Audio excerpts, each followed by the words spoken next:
Morning, everyone. Energy and climate will come to order. We have minutes. Representative Long, would you move the minutes? I would. I move that the minutes from January 24th, be approved. Thank you. All those in favor say aye. Aye. Any opposition? Minutes are approved.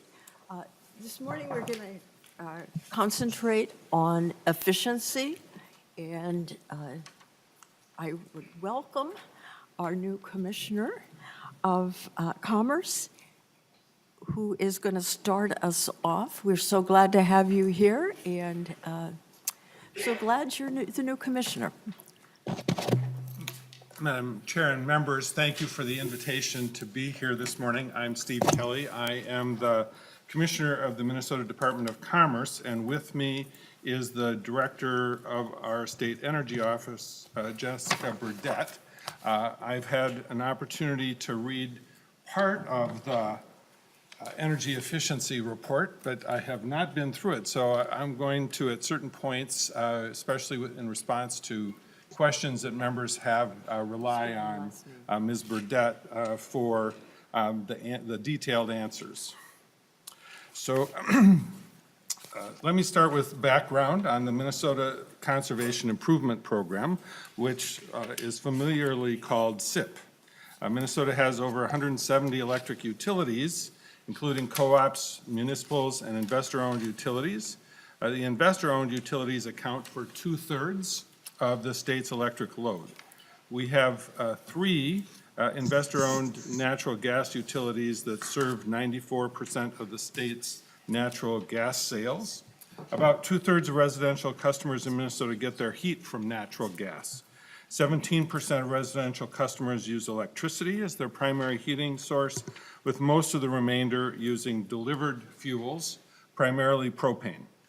Minnesota has been doing utility energy efficiency programs since the 1980s.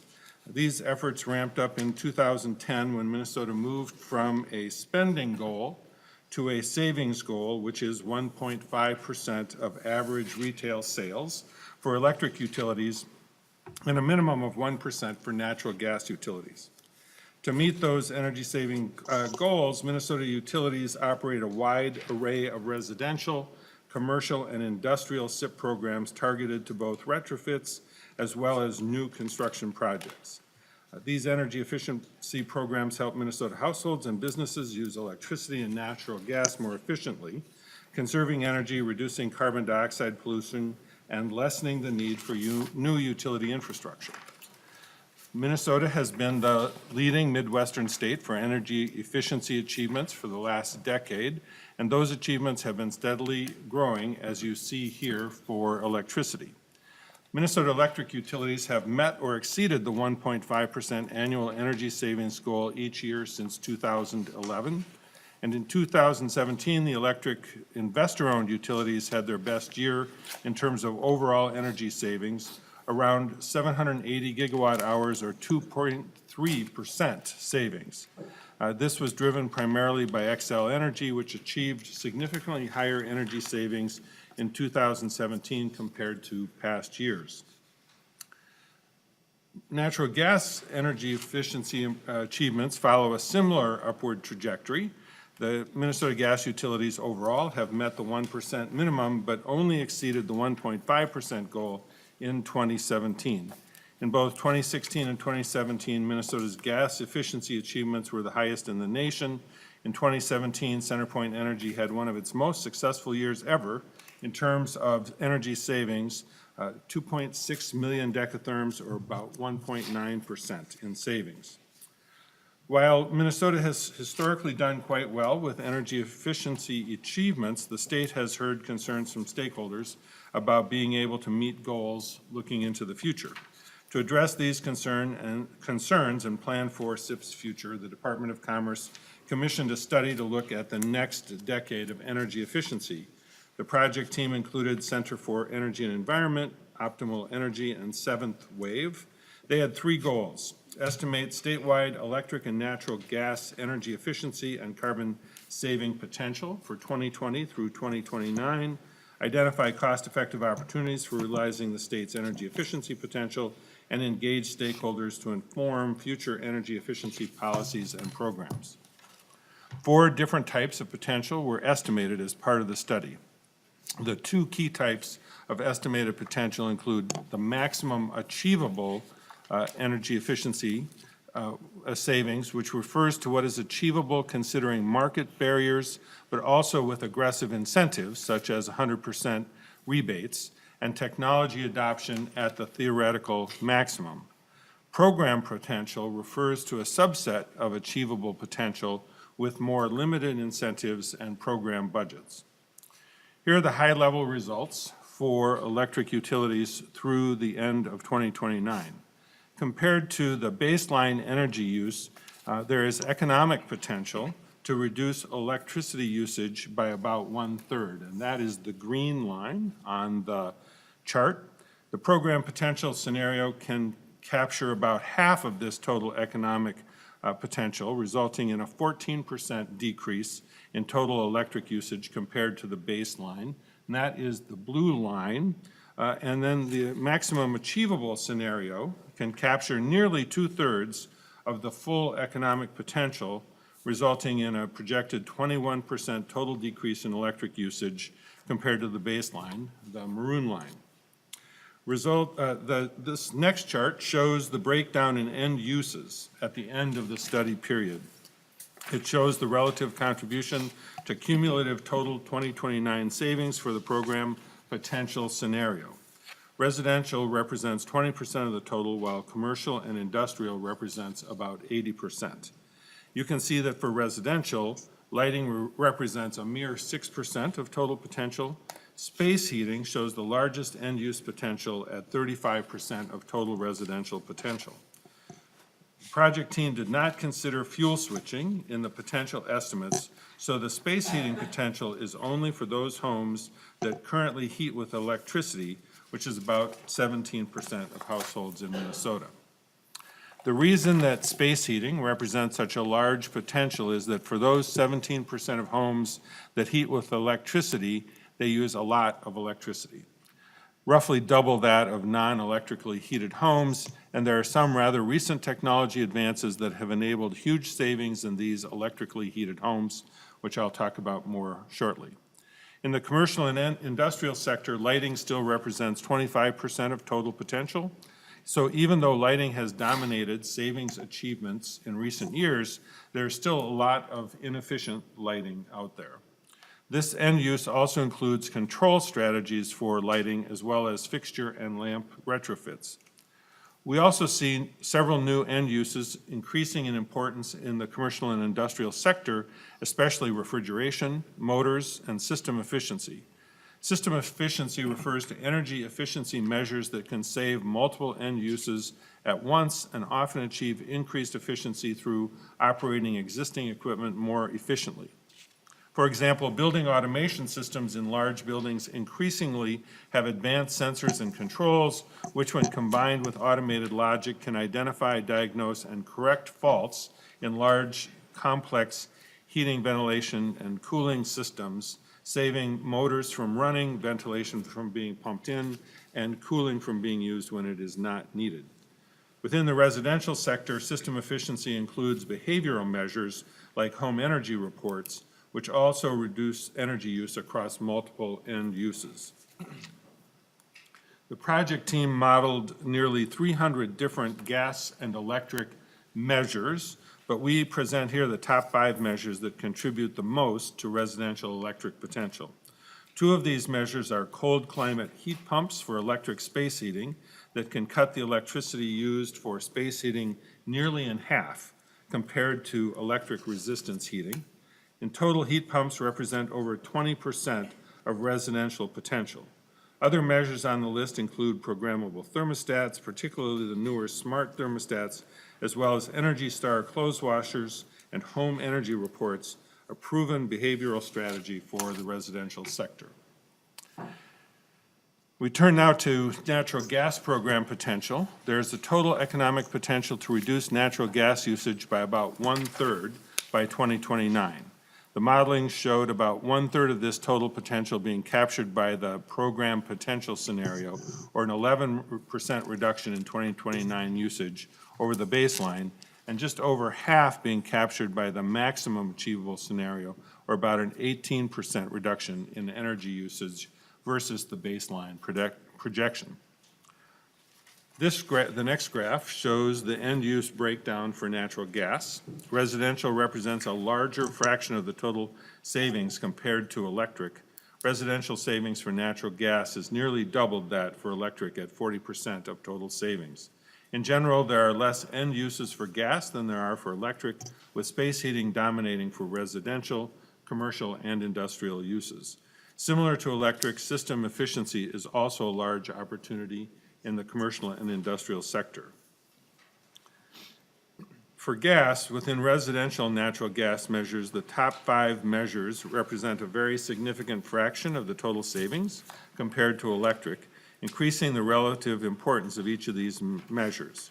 Condensing furnaces and boilers have long been a mainstay of residential gas programs, and our modeling shows that that will continue to be true, representing nearly 40% of total potential. As with the electric measures, programmable thermostats are also in the top 5 for gas. There are still a substantial number of older Minnesota homes with inadequate insulation, thus adequate insulation and air sealing makes this list as well. Aerosol envelope sealing is the only emerging technology measure to be on the list and is not widely used in Minnesota right now. It is an automated method of sealing up interior spaces and can dramatically decrease air infiltration compared to traditional manual air sealing methods. In our study, it's mainly applicable to new and remodeled homes, but in the future may find application with older homes as well. More information on these and other measures included in the study is available in the main report. The team also calculated the greenhouse gas emission reductions and the cumulative annual emission reductions. In 2029, the emissions reductions would be the equivalent of taking over 1 million passenger vehicles off the road, or equal to the emissions from over 500,000 single-family homes. This is from the program potential scenario. For natural gas, the avoided emissions in 2029 would be the equivalent over 430,000 passenger vehicles, or over 270,000 single-family homes. This slide shows the total electric and natural gas budgets that were modeled for the program scenario. It represents more than a doubling of spending levels compared to current levels of spending. However, the lifetime cost of savings is still less than procuring from other sources. For electric, the spending averages around 2 cents a kilowatt hour, and for gas, it is under 30 cents per therm.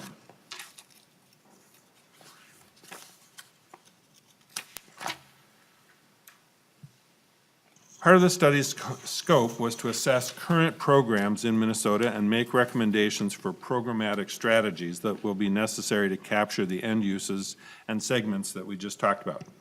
As part of this work, the study team reviewed energy efficiency programs in Minnesota as well as around the country to distill best practices and to make recommendations. We see themes emerging from the study team's review of existing energy efficiency programs in Minnesota.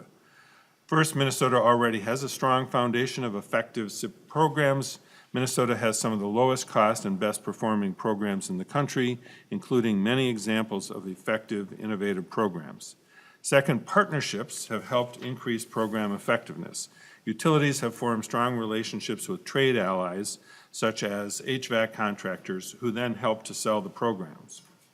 The project team did hear from many smaller customer-owned utilities that they face additional challenges in implementing programs. However, where they work together to jointly implement programs was where there was the greatest success among these customer-owned utilities. In the program's benchmarking appendix that the study team prepared as part of the work, the project team provided several examples of smaller Minnesota utilities that have joined together to run aggregated programs and some of the success that they've had with doing that. And finally, joint gas-electric programs are becoming more common and can have efficiencies in program delivery as well as increasing overall performance. From the study team's modeling, one of the main findings for electric utilities is that programs will need to expand significantly into non-lighting end uses. The bar graph on the left shows that currently, lighting represents an estimated 60 to 70% of all savings for the residential sector as well as the commercial and industrial sectors.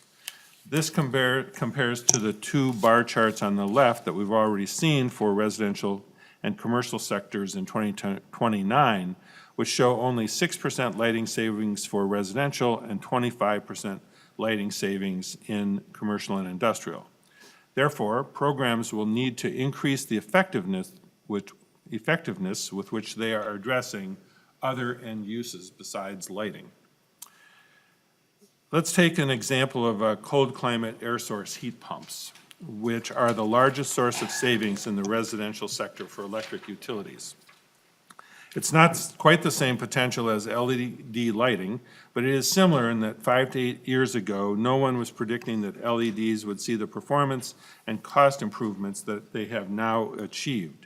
For the cold climate application, air source heat pumps have in the last several years seen a similar performance jump, and it has only recently become apparent how much potential this technology has in our state. Thus, this is a new source of savings that would not have shown up in this potential study if it had been done 5 years ago. The reason that they have such large potential is that cold climate air source heat pumps have an enormous energy saving potential for those that use electric resistance and electric furnaces to heat their homes. It is the single largest residential measure by far. Although we are presenting the statewide potential here, the map also shows that there's a geographical distribution to electrically heated homes in Minnesota, with the largest concentration in the northwestern part of the state. Diving into the issue a little further, this is one type of cold climate air source heat pump called a mini split. When my wife and I remodeled our house about 5 years ago, our contractor recommended that we install a mini split, which is like a new concept for me. And so we've been using a mini split for cooling our home, and at the late in the spring and early in the fall also for providing heating before we switch over to our gas-fired boiler for the hot water heating system. It can be used to heat a single room, or multiple units can heat a whole home. It has an outside condenser compressor unit and an inside air handling unit or header that pumps out the hot or, in the summer, cold air. This technology saves energy by transferring heat from outside the home to the inside via vapor compression cycle, the same technology used by refrigerators and air conditioners. Air source heat pumps are pretty common in warmer climates for heating, but the cold climate version that works effectively down to 0 degrees or colder has only come on the market in recent years, so it's still a relatively new technology. As part of the potential study, the project team reviewed recent years of sales data for air source heat pumps. The data shows that contractors are not selling the most efficient versions of this technology, even though the high efficiency versions are not much more expensive. This is currently a gap in most utility programs. There's an opportunity for SIP programs to make a difference through trade ally outreach and effective incentive programs. For natural gas utilities, it is less dramatic of a turn from traditional energy efficiency sources. However, the residential sector, with 40% of the potential, is a more important sector than it is for electric utilities in general. Smart thermostats will become a larger part of the utility savings mix than currently. The project team found an existing saturation level of 7% in single-family homes from the primary data collection network. There's a lot of growth potential there. As smart thermostats are relatively new technology, and we are still learning about how they can be effective in saving energy, this technology will also be important from a research perspective to make sure that utility programs are promoting effective smart thermostat technology and that the savings is being claimed consistent with the latest evaluation research. And I can say that in connection with our own home remodeling, I installed Nest thermostats, but they're not directly designed for controlling hot water heating systems. They're more effective with forced air. So our contractor had to insert a different set of controls in between the nests and our boiler in order, and the zone controls in order to make this effective. So I can say from my own experience that there's a challenge in adapting these smart thermostats to different uses, and especially to adapting them into refurbished older homes.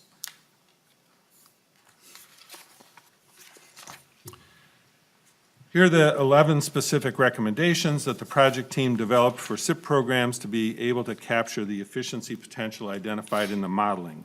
Many utilities in Minnesota are doing most or even all of these practices to some degree or another. I won't go into detail about them, but you can refer to the full report for more detail. Madam Chair and members, thank you very much for the time, and Ms. Burdette and I would be happy to respond to questions. There are questions. Representative Straczynski. Thank you. Thank you, Madam Chair. I got one question to the testifiers and then a second question to nonpartisan staff. Just kind of want an explanation kind of along the lines of the cost effectiveness of the SIP measures. So like as you're moving through the spectrum of things you can do from a cost effectiveness standpoint, you know, working with your partners, how do you measure that and what have you seen? Chair Guineas, Representative, thank you for the question. We look at cost effectiveness from a variety of perspectives.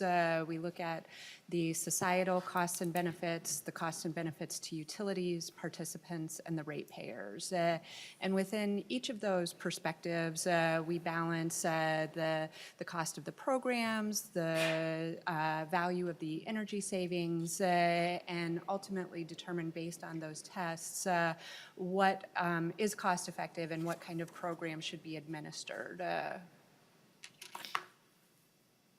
Thank you. And then this question is for staff. It's kind of an off-the-wall question a little bit, but kind of, I serve on tax committee as well, and one of the issues we've been working with is regressive taxation.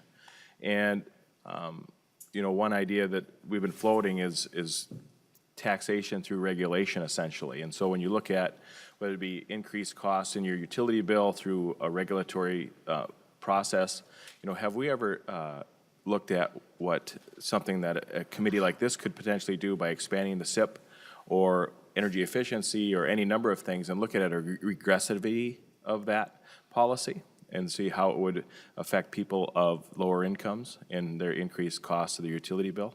Have we ever done any research like that? Madam Chair, Representative Swedzinski, I don't believe we have done that kind of research.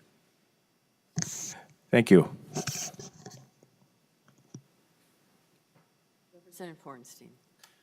Thank you very much, Madam Chair, and congratulations, Commissioner. I'm very excited for your tenure in this position. And I think that you did an excellent job of, I think, reminding us that energy efficiency is really the low-hanging fruit of how we can address a variety of issues, both in terms of building a strong economy and addressing climate and environment. And you started off by saying that the 1.5% standard is something that we, met and have exceeded. And you laid out, kind of over 9 years, how we can really even expand on that. Have you or the department or others discussed changing that numerical goal and increasing it and over certain specific timeframes? Madam Chair, Representative Hornstein, in the 3 weeks I've been on the job, I can say that I have not had an opportunity to discuss with the governor whether the department would make any specific recommendations with respect to the SIP goals. I think the approach that I'd like to see the department take is to consult further with stakeholders and among our staff to see whether we can develop recommendations that might assist the governor in making his recommendations to the legislature for your consideration. One of the observations from the stakeholder participation in this study is that the stakeholders foresee challenges in the future with respect to meeting the SIP expectations, the SIP goals. And so we'd have to talk about the findings of the study in comparison to their perceptions of increased difficulty in achieving the SIP savings goals. Thank you, Madam Chair. Well, I hope that it'll be under consideration and discussion, because it seems to me that 1.5% is, we can do better than that, and I think other countries have done so as well. And as we have found out with the renewable energy standard, when we do set numerical goals, people rally, and we can meet or exceed those. So I hope that in energy efficiency, we can have that same approach as we've taken to electric power generation. So thank you very much. And I also want to compliment you. I think this was a well-organized and very substantive presentation. Representative Long. Thank you, Madam Chair. Congratulations, Commissioner Kelly. I'm curious on the report for the load projections, what types of assumptions were made about increasing electrification, either through electric vehicles or switching from gas to electric for cooking or heating? Was it assumed that we essentially keep the same mix of those types of uses, or was there projected growth assumed in those areas? Madam Chair and Representative Long, I'm going to hand this off to Ms. Burdette. I do want to note that she was responsible for overseeing the development of the project scope and the results. So with respect to the compliment that Representative Hornstein paid, the credit goes to her. Thank you, Commissioner. Thank you, Chair Wagenius, Representative Long. In terms of projecting the future load, we relied on some existing information like integrated resource plans, projected sales from the utilities to make some determinations. With regard to electrification or fuel switching, like in the example you used for cooking equipment, we really didn't do a lot of kind of reading into the tea leaves on some of those market shifts or fuel switching, given some of the policy constraints that we currently have within the Conservation Improvement Program. Fuel switching is not something that is currently allowed to a large degree in SIP. And so I think that that's a next logical step in taking some of the analysis that's been completed to date and understanding some of the interactive market effects as we look at electrification of the transportation system, electrification of end-use technologies, particularly around like the air source heat pumps and commercial kitchen equipment or residential kitchen equipment. So I think it's a good question, and that's something we intend to follow up on. Madam Chair, Representative Long, as I've been learning about the results of the report and discussing this with Ms. Burdette, one of the opportunities of the new technologies like the air source, cold climate air source heat pumps is that it could give consumers in Minnesota additional energy efficient and cost effective choices with respect to fuels. So for example, with these air source heat pumps, consumers who previously felt that propane might be a more efficient or cost-effective way of heating their homes may have an additional option that could be better, and it would be a legislative consideration whether to incorporate fuel switching into the SIP program. Representative Combs. Thank you, Madam Chair. And I will also congratulate Commissioner Kelly on his appointment.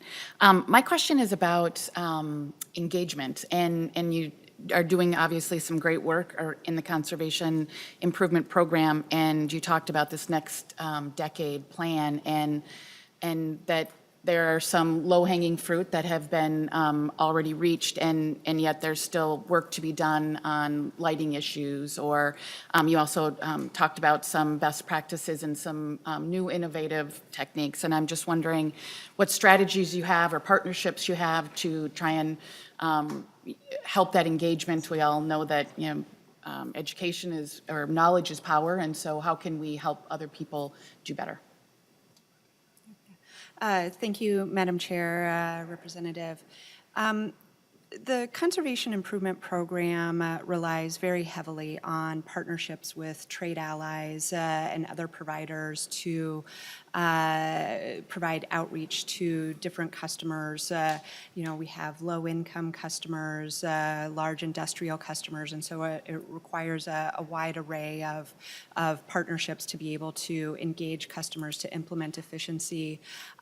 You'll hear a little bit from Clean Energy Resource Teams today, who has been a partner in the Conservation Improvement Program for quite some time, and they will talk a little bit about how they work regionally through extension, as well as with the utilities who do have a hard time working with their customers to implement efficiency. And so in terms of, strategies over the next 10 years, I think it really, we will have to depend and strengthen those partnerships to conduct the outreach and meet customers where they are and allow them to make the choices that best meet their needs. And I think with that too is also utility partnerships, electric utilities partnering with gas utilities. Most of us probably have both electric and natural gas service in our homes, and possibly by two different utilities. And when we have those utility partnerships across fuel sources, it can lead to better collaborative engagement with the customer and make things easier for them to make choices about their efficiency as it relates to their home needs or their business needs. Thank you.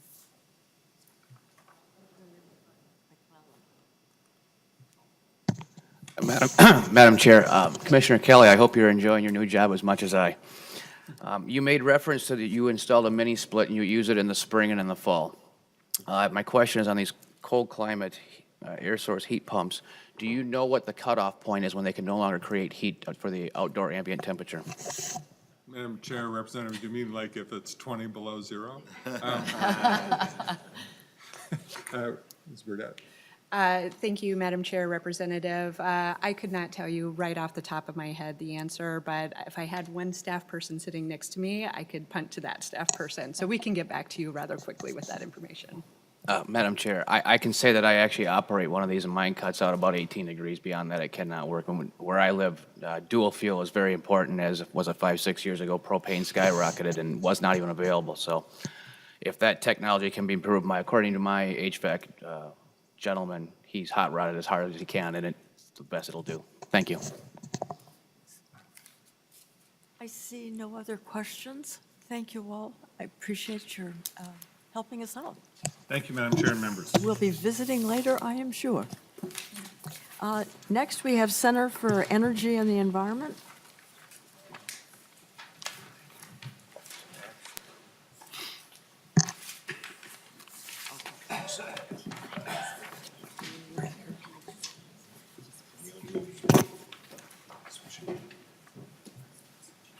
I understand we have about 20 minutes for each presentation. Is that your understanding? So there'll be time for questions. That is our understanding. And thank you, Madam Chair, members of the committee.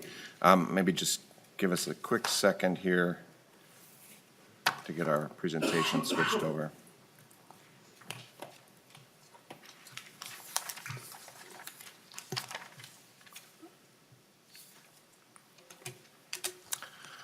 Madam Chair, members of the committee, my name is Joe Sullivan. I am the Manager of Legislative and External Relations at the Center for Energy and Environment, and sitting next to me is my colleague, Jamie Fitzke. We're going to split up the presentation. I'll take the first half, and Jamie will carry on with the second half. A little bit about us here, if you're interested. we're very happy to be with you today to give you a brief but hopefully lasting overview of the Center for Energy and Environment and some of the work we do to promote Minnesota's cost-effective energy efficiency programs in this state. So a little bit about CEE. CEE, Center for Energy and Environment, is Minnesota's oldest and largest clean energy nonprofit. We're located here in the Twin Cities. We have been around for about 40 years. And we have about 150 people who work on energy efficiency research, program delivery, and policy development. We are a data-driven and community-based and consumer-focused organization, and we work to discover and deploy the most effective solutions for a healthy, low-carbon economy.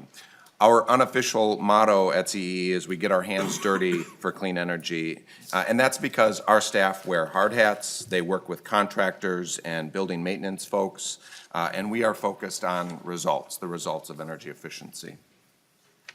So this is a little bit, we're focused in Minneapolis or we're focused in Minnesota, but we work throughout the country. So our impact is, we've done work in projects in California, Florida, Virginia, Texas. So we're throughout, we do a lot of work throughout the country, but most of our work is in Minnesota. And our focus is really, we think of it as kind of three parts. Our focus fundamentally is about reducing energy waste, from reducing excess energy consumption and utility fuel use, to reducing customer costs that are higher than necessary for the services that are provided. And we do this through an integrated, comprehensive approach that starts with technical research. All of our programs are founded in the research that we do at CEE, and that helps us better understand and verify the energy savings potentials of various technologies and processes. We then integrate those into the programs and services that we offer, which we'll talk about in a minute here.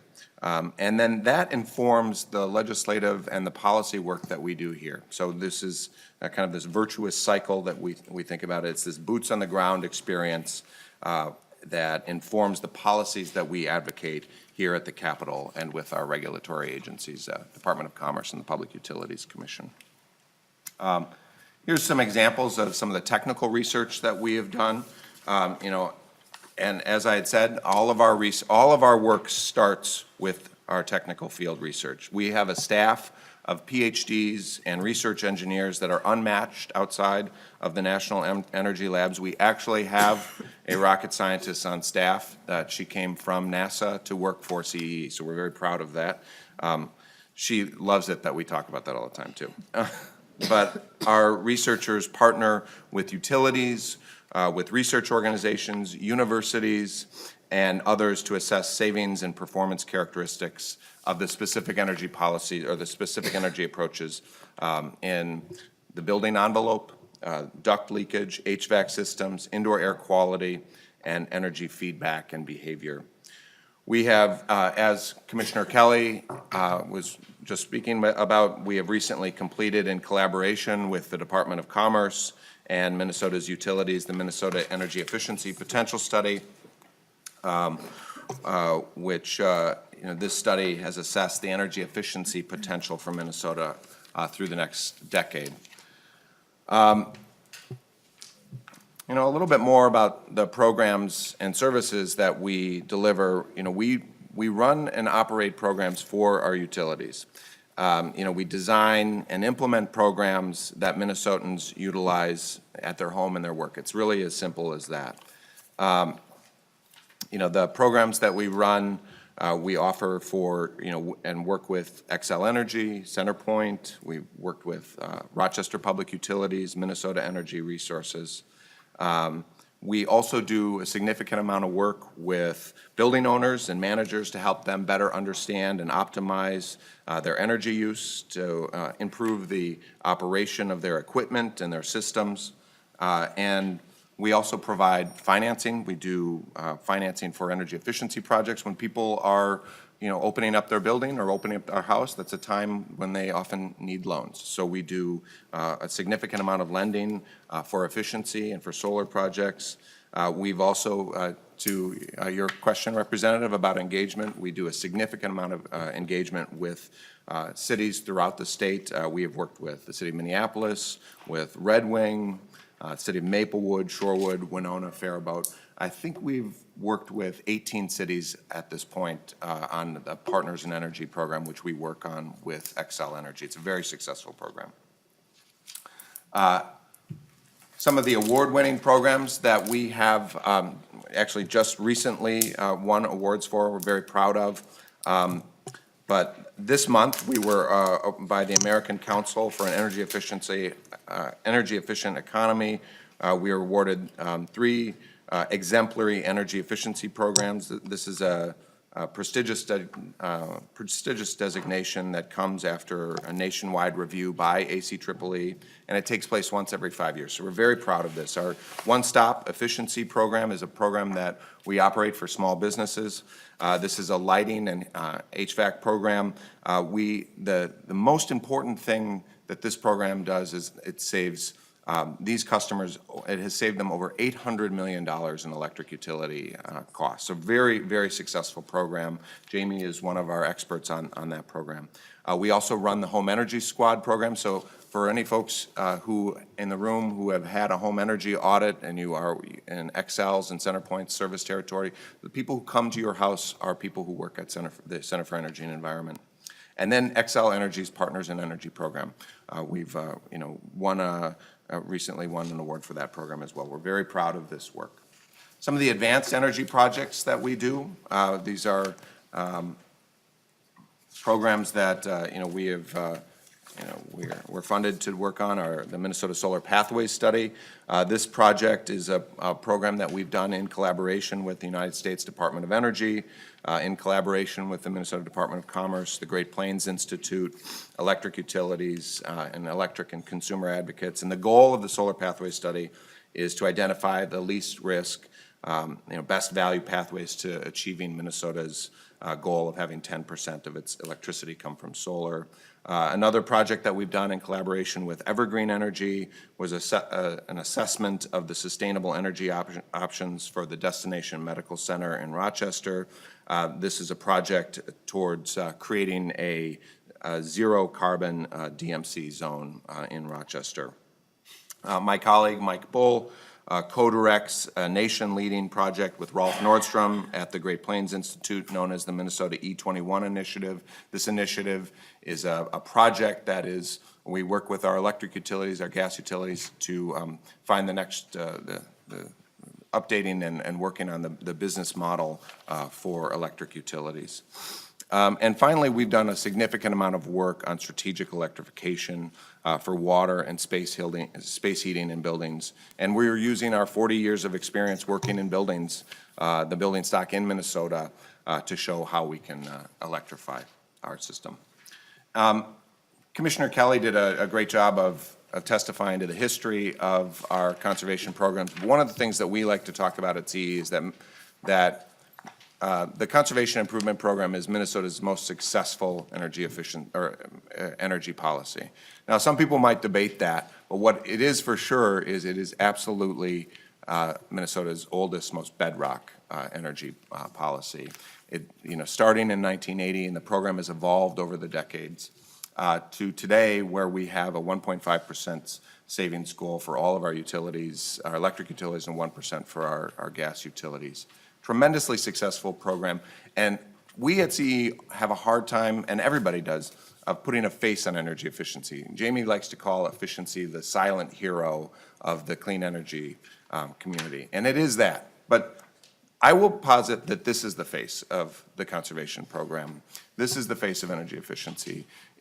Energy efficiency has levelized, it has reduced our electric sales growth. And you can see that up to 2007, with the passage of the Next Generation Energy Act and our conservation standard, that Minnesota's electric sales were growing. And now Minnesota's electric sales are essentially flat. Now that poses some challenges for our utilities, but it is unquestionably a good thing for society. And we are very proud of that. And that is the success of Minnesota's conservation program. And with that, I'm going to kick it over to Jamie, and she can talk a little bit more about the program itself. Thanks, Joe. Thank you, members of the committee. Much of the work we do at CEE comes under the Minnesota Conservation Improvement Program, or SIP for short. As Joe mentioned, energy efficiency has been in place for almost 30 years and has been Minnesota's most successful energy policy since rural electrification. We work with utilities around the state to help their customers identify and implement energy efficiency measures so that their businesses are more competitive and their homes are more comfortable. We estimate that Minnesotans have saved over $6 billion in the last 20 years. This is mainly through power plants that haven't had to been built and then that customers haven't had to pay for. SIP supports over 47,000 Minnesota jobs. And SIP contributes 14% of Minnesota's electricity demand. So 14% of our electricity needs are met through energy efficiency. The benefits of energy efficiency are numerous. You're likely aware that energy efficiency programs allow utility customers to control their energy bills. This is especially important for low income or those who are on a fixed income. But it also avoids or delays additional utility infrastructure. With this helps utilities save money, but that means then all utility members save money because that avoided infrastructure isn't taking place. It also reduces the wholesale cost of power supply by reducing demand. And these investments, they stay local and come back into the community. The energy savings from an energy efficiency project allow customers to spend their money on other things. And these projects are almost always done by local contractors. Additionally, energy efficiency reduces greenhouse gas emissions. By using energy more efficiently, less fossil fuel is burned, and fewer greenhouse gases are emitted. Energy efficiency is the silent hero of our clean energy transition. In October, ACEEE, the American Council for an Energy Efficient Economy, released their 12th annual State Energy Efficiency Scorecard. This reviews and ranks state success in energy efficiency based on programs, policies, and progress. Partially due to our state's strong energy efficiency policies and successful utility customer participation in SIP, Minnesota consistently ranks in the top 10 and is the only non-coastal state in the top 10. Minnesota's high ranking is especially impressive given how cost-effective our programs are compared to other high-ranking states. Minnesota has the lowest program cost. This ACEEE chart reflects the cost of first-year savings, not lifetime energy efficiency savings. And I'm going to explain this just a bit. The lifetime savings would be much lower. For example, the average lifetime of most energy efficiency equipment are about 10 to 14 years or greater, like an air conditioner or light fixture. They last much longer than just 1 year. So conservatively, at 10 years and at 19 cents per kWh of a first-year savings, this would be then 1.9 cents over the lifetime of that equipment, which is the more accurate way to reflect the cost and energy savings and useful life of an energy efficiency measure. So I just wanted to make that clear on that chart. This graph might look familiar, as it's been part of a few other previous committee presentations. This is the Lazard levelized cost of energy analysis with energy efficiency added.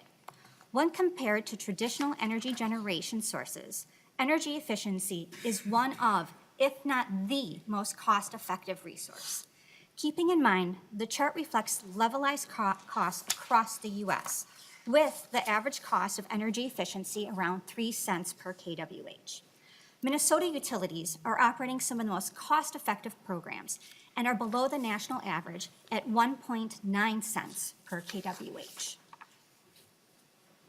This slide reflects technologies a few efficiency programs focus on. This ranges from lighting retrofits, HVAC systems, water heating, building recommissioning, to name a few. And a great design of our SIP policy is it's not static. All those blue circles, they're able to change over time. So when a new technology comes onto the market that is energy efficient and market ready, it becomes one of those blue circles. Conversely, As a technology becomes maybe baseline, the standard, or the code minimum, then it goes off. So then shifting to the large circle, we think of energy efficiency as a resource utilities buy from their customers through efficiency incentives. To help visualize, we created this graphic to depict how energy efficiency contributes to our energy needs. Taken together, SIP captures enough energy efficiency to meet 14% of our electric needs. That is the same amount of electricity generated by natural gas. Sorry. Skipping ahead there for a second. So utilities can either purchase generation at around 8 cents per kWh or purchase efficiency around 2 cents. And they can do that through purchasing it as a resource from their customers, through rebates to encourage their customers to purchase more efficient appliances and utility and building investments. And these incentives to acquire efficiency are the least cost. Additionally, energy efficiency helps right-size the grid, which encourages faster integration and a higher percentage of renewables onto our system. So far, we've presented the aggregate big picture of what SIP is doing for Minnesota. Now I'll take a quick look at a few of the committee's members' districts. It's more granular. So instead of the dozens of SIP programs available, this focuses on the 2 programs Joe mentioned earlier, the One-Stop Lighting Program and the Home Energy Squad. This map shows all the project work CEE has done in District 63B. I want to stress that this map shows projects attributed to just 2 SIP programs, and there are many SIP programs operating in Cherokee-Guigness's district and throughout the state. And through these 2 programs, over 1,300 home energy audits have been completed and almost 160 small business lighting retrofits. Each of these dots represents a homeowner or business that have increased their energy productivity, reduced their energy costs, and reduced their carbon footprint. These are homes, retailers, schools, manufacturers, and churches. The projects done here are saving Cherokee-Guigness's district over $450,000 every year. Energy efficiency is fundamentally about doing the same or more with less energy. These 1,500 dots represent people using their energy savings to put money back into their personal pockets or their business's budgets and provide utilities with the least cost resource. In Representative Bowe's district, we've done 73 small business lighting retrofits and 113 home energy squad visits, saving his constituents over $200,000 per year. And to help visualize that energy savings equivalent, the kilowatt hours saved through efficiency are close to 5 football fields of solar. Representative Bowe's district is serviced by a few electric utilities, which is common in many of your districts. While these numbers are impressive, they are only telling a fraction of the energy efficiency story taking place here. And moving east, we have Representative Christensen's district. In District 39B, we have completed nearly 500 projects, and these projects are saving almost $800,000 per year for the people who live and work here. Additionally, carbon dioxide is reduced because less fossil fuel is being burned. In District 39B, that equates to over 14 million pounds of CO2 reduced, equivalent to 1,060 cars. And to kind of conclude our SIP in Your District tour, I included the efficiency work CEE has done through these 2 programs across the House Energy and Climate Committee member districts. We have done more than 8,600 projects. The energy produced from energy efficiency equals a 50 megawatt solar farm. 50 megawatt solar farm. The CO2 savings equates to removing over 9,000 cars from the road. And we are saving the business and constituents here over $7 million per year.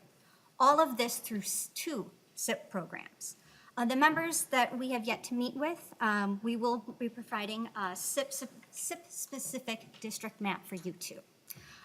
Thank you, members of the committee, for the opportunity to highlight the efficiency work. And I'll turn this back to Joe for a few last comments. So, thank you, Jamie, and I do think it's worth mentioning, I know Jamie did, that is just 2 programs. There are many programs. So this is a tremendously important program when you throw it all together, and that is why it's 14% of our electric system. So, we have two legislative initiatives this year, an energy conservation and optimization. We have a legislative initiative around that, and basically it's to integrate efficient fuel switching and demand response into the conservation program. And then our Clean Energy First construct, which would require that when electric utilities have forecasted need for new generation, that they first look to clean energy resources. And with that, I really appreciate your time. Thank you so much. I hope you enjoyed the presentation about CEE and efficiency, and we'd be happy to answer any questions. I'll start off with the first question. Tell me about your work in K-12 schools. Chair Reginius, the work that we do in K through 12 schools as a part of, and Jamie has done actual projects in K through 12 schools, but we've done a significant amount of lighting projects in schools. Actually, one of the tours that we do, conservation improvement tours for legislators with Representative Mahoney, was at a school in St. Paul. But Jamie has a little bit more information as well. Specifically through many of the school districts, what we'll look to do is do a full lighting and occasionally a full building analysis. From that, then we'll take the information of what they're using from an energy standpoint, what they could do to become more energy efficient, and then help them implement that. With that, we'll also put together some recommendations. Those are third-party, non-biased recommendations, and then also what the schools would qualify for rebates or incentives. We've seen a significant uptake in many schools moving from traditional lighting systems to LEDs, and then also integrating controls. They can save a significant amount of money from going through and doing energy efficiency measures. I ask because I have schools in my district that were insulated for sound, which makes them extremely energy efficient. And one of my schools, the first one that was insulated for sound, I visited a couple of years ago. I mean, it's been insulated for maybe 25 years. And the boiler operator said she only used one of the two boilers. But the most important thing she told those of us that were visiting is that she had to clean her air filters just regularly. She exchanged them regularly. But she also was bragging to us that this Minneapolis school was the healthiest school in the district, that they had the least absenteeism. So moving from lighting to something far more sophisticated could have, I don't know whether I would want to call it unintended benefits, but certainly very strong benefits. Since school absenteeism for things like asthma is really high. Madam Chair, often we refer to those as the non-energy benefits that people receive through energy efficiency. Okay. Representative Swazinski. Thank you, Madam Chair. Just a general question. During your presentation, you had about 150 employees. Was I correct? Just kind of wondering, what's your, for 150 employees, what's your budget, and then where does that money mostly come from? Sure. Madam Chair, Representative Swazinski, we are a large organization, and our budget is around $19 million, and we have revenues of about $19 million.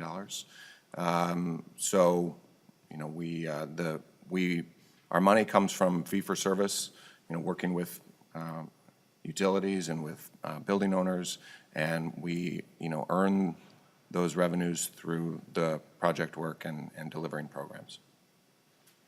Thank you, Madam Chair. So fee-for-service, so what percentage, do some research, it sounds like, what percentage of your budget of the 19 million would you say is the fee-for-service, and then what would be your, I know you get some money from the university for some research, like what would be your percentage of just as an organization? Madam Chair, Representative Swazinski, I have to get back to you on that specific breakdown. Thank you. And just one last thing, Madam Chair, just kind of talking a little bit, and maybe you could answer this as well to the testifiers, but talking about low-hanging fruit, it's often, we've heard that a number of times, like, we really, grasp a lot of that. I mean, is that kind of a code word for most cost-efficient work? Madam Chair, Representative Swedzinski, the low-hanging fruit as a phrase, I think, we like to say at CE that low-hanging fruit grows back. And, there is a lot of efficiency out there. So I don't really think of it as a code word. I just think of it as a kind of a shorthand for there's a lot of efficiency that can be, picked up. And if you have good programs and you have good people and you have willing partners, there's a lot of opportunity out there. Thank you. Madam Chair, to the testifier, you said willing partners.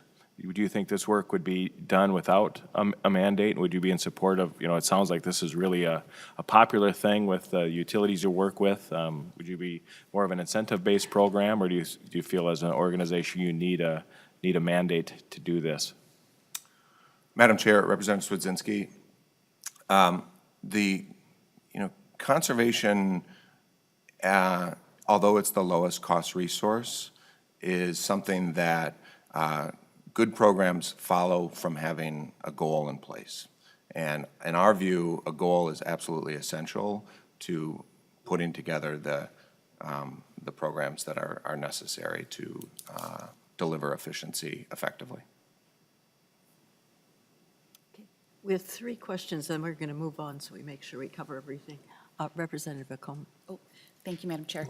And mine's quick. I think it's on slide 17, there's a graph on cost effectiveness of energy efficiency. And I guess I was surprised by the rating of community solar, and maybe you can help explain why that is looked at as maybe less cost effective than the utility solar, and I understand scale. Maybe just help me understand. I'll address this as best as possible. I am by no means a community solar expert. But from what I understand is there are some regulations in place that determined some of the costs of the energy that's being purchased back from the utility, and that helps kind of increase some of the price with it. Utility scale solar, as you can see to the left by 3, that's just maybe done at a larger scale, and like anything, higher scale, lower cost. Understood. Great. And then actually, just one other question if you have my aids, it'll be quick. There's the table 2 pages before that with our score of 8 and that we're doing so well, and we're the only one kind of in our area we're surrounded by a lot, but knowing by states with a lot higher scores. Knowing we're not an island, are we working in partnership and knowing that we're partnering with Excel and other organizations that go beyond our boundaries? Are we working to try and improve those scores as well or at least partner to offer information, mentor maybe? I would say CEE does partner with a lot of organizations throughout the country. We kind of look at it as we might be a think tank, but we also want to make sure that we're sharing our intelligence and our resources throughout the country, particularly other Midwest states and other organizations, nonprofits who are energy efficiency motivated. We do look to partner with. Thank you, that's great. Representative Long. Thank you, Madam Chair. You mentioned the benefits of energy efficiency to low-income customers, and low-income customers in Minnesota are often living in the least efficient homes or dwellings and see some of the highest relative costs of energy. Curious if you could expand on that a little bit. What benefits have you seen for the SIP and energy efficiency programs to low-income customers? Well, part of I'd say the best benefit from it is through energy efficiency. Most low-income residents have the highest energy burden, and that's because if you're on a fixed income or a low income, a larger percentage of your income has to go to affording energy. What we look to do, particularly for the low income, is to try to make sure that all the measures that can be implemented are. One of the largest hurdles to overcome would be the owner-renter disincentive that's taking place. And I know that there's some discussions on how we can try to move past these barriers. Personally, if anybody has any ideas, I think it would be great to hear them, because it is really instrumental for us to make sure that low-income people are being serviced as they need it the greatest.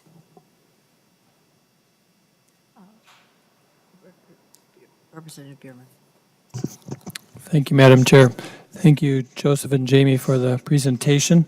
I wanted to go back to your home audits and ask just a little bit about the incentives. I understand that a lot of those incentives are coming from the energy companies in the form of rebates.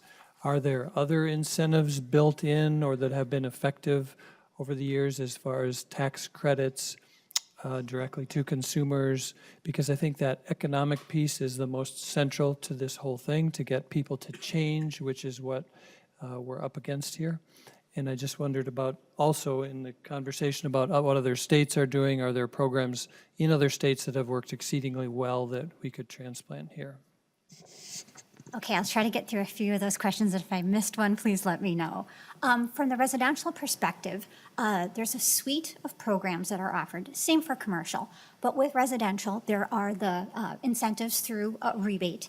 Also through Home Energy Squad, they do a great job of having direct install. So when they're on site, they do the weather stripping. They let you know where you need installation. They put in energy efficient light bulbs. So there are a few options available through that method. Then speaking to the financial aspect, particularly if we're going to be looking at some other federal options, and that's really where there are some additional incentives. There is something called 179D, and that works as an accelerated tax depreciation for businesses. It's kind of complicated because, you know, anything that involves taxes are. And then also with that, there are some certain areas that would qualify for REAP grants, which is through the U.S. Department of Agriculture, and they specifically look at rural areas and then also farming. And with that, they offer grants to help cover energy efficiency studies, renewable energy studies, and then also grants to help install energy efficiency and renewables. So there are some additional options out there. Thank you all so much. I appreciate it. We are now going to go on to our third topic. Thank you. Group, Thank you very much. Clean Energy Resource Teams. We have about 20 minutes with questions, so. I'll just raise my hand now. Filibuster, he wants to filibuster. Madam Chair, committee members, while we pull this up, how about we do our introductions and we'll try to condense our time. My name is Lissa Polish, and I work as the statewide director of the Clean Energy Resource Teams, and I'm based at the University of Minnesota's Regional Sustainable Development Partnerships and Extension. And I'll introduce my colleague, Diana. Good morning. My name is Diana McEwen, and I serve as the director for the 11 County Metro region of CERT's Clean Energy Resource Teams, and I'm based at the Great Plains Institute, our nonprofit partner. We hope it won't be too distracting, but Diana and I like to tag team, and we really are going to go back and forth. We are both fast talkers. So if you need us to slow down, give us the sign, but we're going to try to move quickly through this so that we have time for questions. So we gave you two just bits of paper in addition to your slides. One is a quick fact sheet about what CERTS is, and we're going to cover that briefly. Another is a highlights of our 2018 annual report. Diana. So CERTS is not a program and an organization, or it's not an organization, it's a program. It's a partnership. We are a statewide partnership. We were launched in 2003 and expanded to include the metro region in 2007 when I came on board. We cover the whole state through a partnership across 7 different regions, and we have regional staff and steering committees in each of those regions. We have multiple partners to draw from those resources. Each partner has a constituency that trusts them. We do good research and are nimble with our programming, and we have broad-based support across the state. So what are we all about? We are about people helping people, and that includes individuals, business, local governments, try to get clean energy done in ways that work and make sense for communities. We do not mandate what communities might do. We come to them and meet them where they're at. This is people and place-based work. We don't have a one-size-fits-all strategy. We work with people to shape those strategies. CERTS was written into statute in 2007, and we have about half of our funding, or $500,000 annually, that comes through the Conservation Applied Research and Development Fund, as described here. In addition, we leverage other resources, be they from contracts for service, federal agency funding from the U.S. Department of Energy or U.S. Department of Agriculture, as well as private philanthropic foundations. That's really all we're going to tell you about CERTS as an overview, and we're just going to dive into a few highlights and accomplishments. That 2018 overview is a sort of distilled version of an annual report that we submit every year. And we're going to just hit on a couple of highlights. We really think about our work in a number of different ways. We measure our success based on some energy savings that we can deliver, always done in partnership and collaboration with communities, with utilities, with the service providers that many of the other presenters have talked about today. We do seed grants. We have seed grants that are offered in each region of the state, so each of those 7 regions, and the funding is determined by local steering committees who have a sense for sort of what some of the challenges and issues are on the ground and then can help direct funding toward those projects. We do a lot of events. We really feel like it's important to meet people where they are. We host a number of our own events, and so we highlighted a couple of things like our statewide conference that we do every other year in St. Cloud that attracts about 500 folks. People jokingly refer to it as the community energy prom. No one actually dresses up in that way, but it's a chance for people to actually just get together and talk shop. We also host events in each of our regions, and then we do a lot of presentations. And some of those are joint presentations, like partnering up with a local utility to go and present at a Rotary chapter. We participate in Farm Fest, all sorts of other events where we're trying to meet people where they already are to help get them information, but also to provide us a chance to actually listen and hear what people are talking about, what their concerns are, what their needs are, and what they might need to help move forward. This image gives you just a quick snapshot of a number of the communities that we've worked in just the past year. So this is 204 communities that we've been reaching out to, working with, partnering. Those with bigger font just represent communities that we've spent more time in, more people that we've engaged, more specific efforts that we've advanced with those places. We think about our work along audiences, really trying to figure out for different groups, they have different priorities. And if we can tailor our resources to something that works in that sort of peer environment, we're bound to be more effective. And so as a starting point, we do a lot of work with governmental units. And this is largely cities, increasingly more tribal nations. Much of our city work is done in conjunction with a program called Green Step. And there's a Green Step Cities as well as a Green Step Tribal Nations program. We always start with energy efficiency, and that is obviously the theme of this whole session. One of the things that we talk a lot about is benchmarking and making sure that people are able to actually measure their usage so they have a sense of how much they use that to then prioritize the work that they do, and then track the improvements that they've been able to make in those facilities. These are actually pictures from Minnesota State University Mankato, where we hosted an event this fall. This is the second event that we've hosted around B3, or Buildings, Benchmarks, and Beyond, a state benchmarking system, where we talk about the value of benchmarking for just getting a handle on your energy usage. That in and of itself can help you save energy because all of a sudden you're paying attention. And then walked through efficiency options as well as financing. The first event that we hosted like this was in Orinoco about a year ago. And I'll tell you that I've been with CERTS for 15 years. And when we first started hosting energy efficiency events, it was like pulling teeth to get somebody to come. You would have about 10 people show up, and if we hosted an event about wind, 120 would come. We've had 50 people, 60 people turn out to these energy efficiency events over the last couple of years, and I think it's because people are realizing this is money that they can just put back in their pocket and actually deliver that back to their actual programming and their mission. The other thing I'll just mention, most of our events that we host often involve some sort of tour component. Everybody wants to, just like if somebody has an open house, everyone wants to go tour the home and take a look inside. The same thing happens with all sorts of energy events. People want to take a look at the technology. They want to hear from the facilities manager. They want to just dig into it. And at the end of this tour at Minnesota State University, Mankato, I'm sorry, I always get that wrong because they recently changed it, we were delighted to see that they have their own EV charging sign up, because it seems with all of our energy work, all roads lead back to EVs. So one of the projects we've been doing across the state with governmental units, specifically cities, is a project called Cities Charging Ahead, which I'm honored to lead statewide.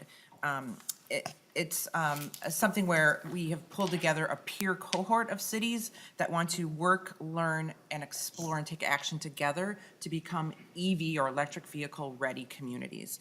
Some of the exciting things that have been going on that have led to this is, now Pine City has a charging station, so you can get up the corridor and get up to the North Shore with an electric vehicle, which is very exciting. We have a couple of cities, you'll see the chart in a minute here, but we have a couple cities like the city of Hastings that we connected to a fleet karma study with Xcel Energy, the city of Eagan, which has recently purchased a Mitsubishi Outlander, which is a plug-in hybrid electric vehicle, SUV. It's become a popular replacement. We are really focused on helping those cities, and the next chart will show the cities. There are 28 across the state. And for 28 cities, that's a pretty good spread, considering there are 855 odd cities in the state of Minnesota. So we're excited. Obviously, many of them are in the metro, but not all. And you'll notice some of the other standouts in greater Minnesota: Morris, Hackensack, and Warren. And in Warren, we have a rock star city administrator that drives an electric vehicle and has been participating with the community smart municipalities project, and used a drone for some thermal imaging for buildings, so very exciting. We also do a lot of work directly with Minnesota utilities. And as was talked about by the first couple of presenters, a lot of that partnership is really important in terms of actually driving programmatic adoption. Over the last year, we decided to actually put brass tacks to the work that we do with utilities and create a very simple menu of services that really helps the utility understand what are the things that we can do with and for you. And it's broken into a couple of different categories, sort of helping deliver energy savings, supporting your staff, and then helping promote your existing efforts. And just to give you a couple of examples of what that looks like, so we run a campaign called Saving Watts and Drops. We like to come up with really cute, kitschy names for nearly anything that we do. And this one is really focused on what we call sort of plug-and-play devices, so sort of light bulbs, faucet aerators, that kind of thing. And we worked in partnership with both Austin and Owatonna municipal utilities this past year. They were going to do a faucet aerator giveaway. This results in both gas and water savings, but they wanted some educational tools to go along with that to actually talk to people about why this mattered, where these savings actually came through. And so we helped them deliver these, just cute graphic images of what it looks like to save water and gas. We've also developed what's called a Right Light Guide. We actually first developed this back in 2012. This was to help explain to people how to buy a light bulb at the hardware store. Many of you probably share in the pain of that experience, and actually it's getting a lot more streamlined, right? Because now we're all a little more familiar with what we're looking for in terms of the temperature Kelvin of the bulb and all of that. But we put together this guide to help people go to the hardware store and make a good decision about their bulbs. But when we did this, we also made it available to utilities to brand with their own identity. And so you see that the version on the left is My Energy. They're a cooperative based in southeastern Minnesota. And the version on the right is actually elements of our Right Light Guide put into Minnesota Power's Power Saver book. They put out a calendar, a planner essentially, for all of the contractors with whom they work in their entire service territory. And they've adapted our lighting tools to go into that guide to make sure that all of their providers have that same resource and information. And we just provide this to them as a matter of course. In a related way, we've started to do much more work with underserved audiences or low-income audiences. And all of this work is, again, done in collaboration with utilities. And there are a few examples here. You'll notice that we also mentioned that we've partnered with Center for Energy and the Environment, the previous testifiers. There's so much work to be done and so much good opportunity to go around. The project mentioned on the far left is with Minnesota Energy Resources.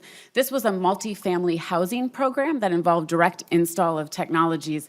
We were able to do outreach to 44 different properties, 14 of which moved forward from 8 different communities, actually installing energy efficient equipment in 440 households or units. We were also able to help Minnesota Energy Resources connect with Minnesota Power, the local electric utility, so that they were able to get both the gas and electric savings, another concept that was mentioned earlier today, to make sure that they were able to deliver on that. And one of the things that we find through all of this work is that there are multiple service territories in many different communities. So the example on the far right is of Silver Bay.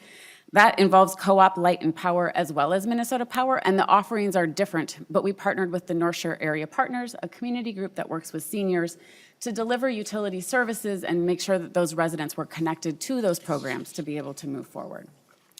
And I just want to say, one of the things that we often say about ourselves is that we're a partnership that likes to partner. We're very partnery. So one other specific project related to underserved communities and small business, the Great Plains Institute and me with Metro CERT this past year had a contract with the city of Minneapolis to run a review process for applications for a green cost share program that they have, where they do matching funds to businesses for energy efficiency and solar projects. And it was a very exciting project. We did outreach to the potential committee members, created the scoring tool, reviewed the proposals, and we're also going to be writing some case studies as those projects complete, and we have some numbers to share. At this point, the 2018 numbers, we had 31 energy projects at 30 sites. 9 of them were in green zones, which Minneapolis identifies as underserved communities, environmental justice communities in Minneapolis. The city funded about $1 million, and with that matching grant and the funds the businesses put in, it was a total of about $12 million with the matching funds of investment that went into businesses for energy efficiency and solar projects that they wanted to pursue. So it's very exciting, and we were just beginning the 2019 process and already had one round with a number of projects that have been going forward. So we also, one of the other ways that we work in the small business audience category is we do business blitzes. And what that means is we partner up with a community, a utility, mostly has been electric utilities in the past. We've recently, in the last couple of years, partnered also with CenterPoint Energy and doing blitzes across 561 blitzes on Main Street with businesses, 6 with Otter Tail, 2 with Xcel Energy, Faribault, Fertile, Halleck, Parker's Prairie, Pelican Rapids. I mean, we can go on. Lots of different projects in communities and working with businesses. We also have done a lot of work with the Property Access Clean Energy program of financing, PACE, and so very excited to be working along with that. And then one last thing, we did have help with the first bank relighting with LED lights in St. Paul last year. And how about we just close there? We have more slides. We can just stop and we'll take your questions. And if maybe they refer to a slide, we'll bring it back up. We have about 2 minutes for questions. You're good. Okay. If you want to give 2 more slides, and then we have 2 folks who've signed up to testify about fantastic. efficiency, and I'd like to get to them. So the only other things that we wanted to make sure that we mention is that we also do a good bit of work in the agricultural sector. We have run a number of campaigns over the last number of years.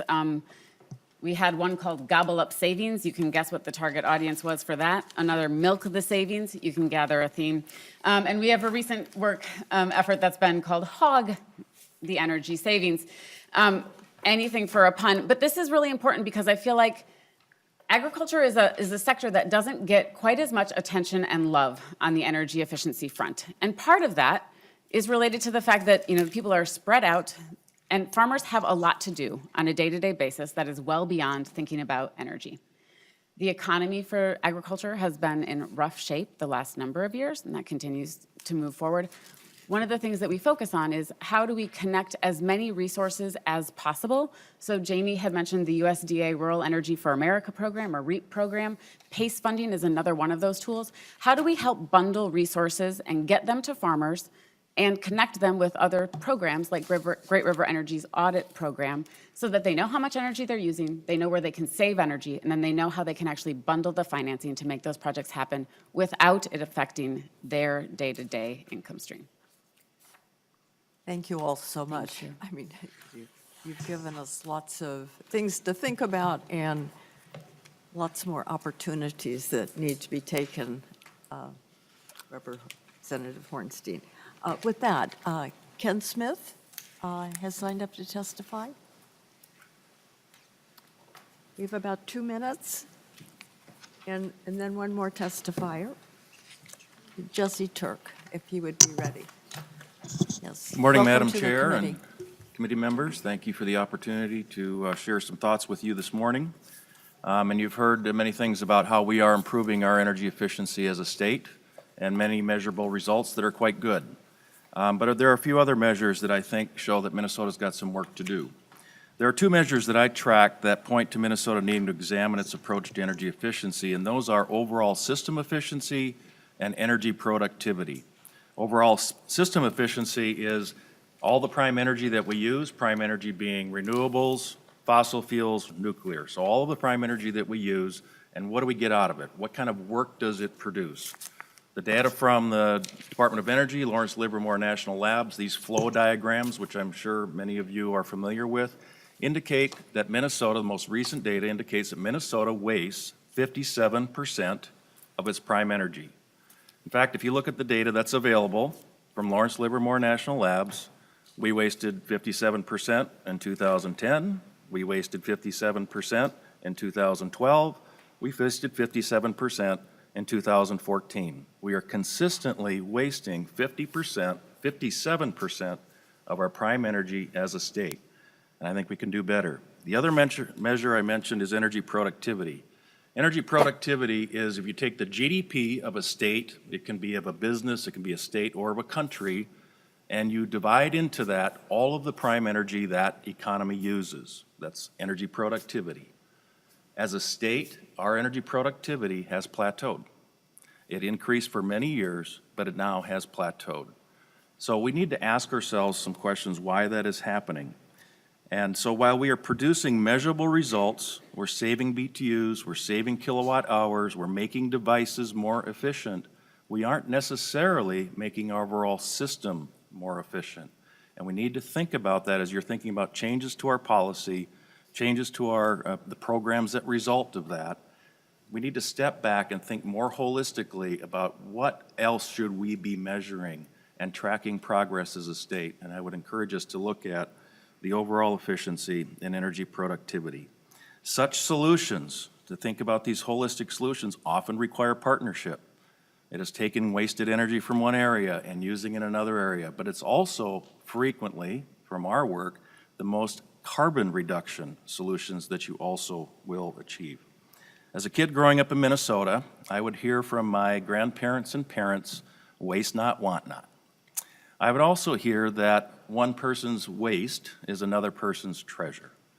I think those are good thoughts for us to be thinking about. How do we work more holistically to improve the overall efficiency of our energy system and improve the energy productivity of our energy system, and that we maximize the economic value we gain out of every BTU and every kilowatt hour our economy consumes. Thank you. Thank you. Jesse Turk.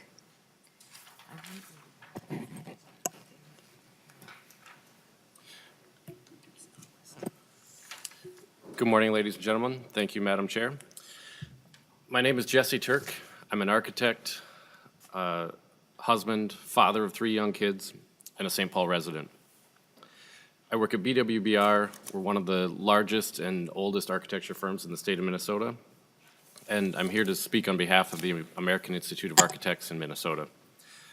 I grew up on a small farm in central Minnesota near Litchfield. We raised crops, hogs, and Christmas trees, and this instilled in me at an early age the love of nature and conservation. Over the years, I've worked on many sustainably designed projects through LEED, B3, and Energy Design Assistance. And I'm also the past chair of AIA Minnesota's Committee on the Environment. Last December, I was fortunate to travel to Katowice, Poland, through a delegation with the Climate Generation Organization, Will Steger Legacy. And we participated in the United Nations climate change negotiations there. Our delegation was made up of business leaders from Minnesota, including a local restaurant, a representative from Best Buy, and a representative from Target. While in Poland, we got to see the global climate negotiations firsthand and experienced the urgency needed to help with our ensuing climate crisis. Buildings account for roughly 40% of global CO2 emissions, so architects are uniquely positioned to make a large impact. The increasingly stringent energy goals of SB 2030, a part of B3 that was mentioned earlier today, is a great way to reduce these emissions. It can be a challenge to design buildings that perform this well, but architects and design teams in Minnesota are doing it every day. One example is the Minnesota Senate building, which you are probably all familiar with. My office designed that a few years ago. Not only was it designed to meet the programmatic, security, aesthetic, and longevity requirements for the state, it's also incredibly energy efficient. It was designed to be 73% better than an average building and is now performing 78% better with the addition of the solar panels on the roof. This building will be serving the state and saving on its utility bills for decades to come. To achieve high-efficiency results like these, utility-sponsored programs like Energy Design Assistance can be a great tool for design teams and owners to evaluate the costs and benefits of options early in projects, and typically the owner gets a rebate in the end of the project. The Department of Commerce's Conservation Improvement Program is another great example that helps Minnesotans use electricity and natural gas more efficiently, conserving energy, reducing CO2 emissions, and lessening the need for new utility infrastructure. Our clients are increasingly asking for energy efficiency and climate resilience in our work. Many clients would not have completed projects with any measures beyond code requirements without programs like these. More and better supported programs like these help our clients develop projects that protect Minnesota's environment. Minnesota has been a leader in sustainability and building energy efficiency for many years. AIA Minnesota is here as a resource and looks forward to working with the legislature to continue this valuable effort. Thank you. Appreciate your coming and the offer. Thank you so much. Members, that's the end of this session. We're going to have success stories on Thursday, and we will be announcing our next meeting this afternoon. So thank you all for coming. With that, the meeting's adjourned.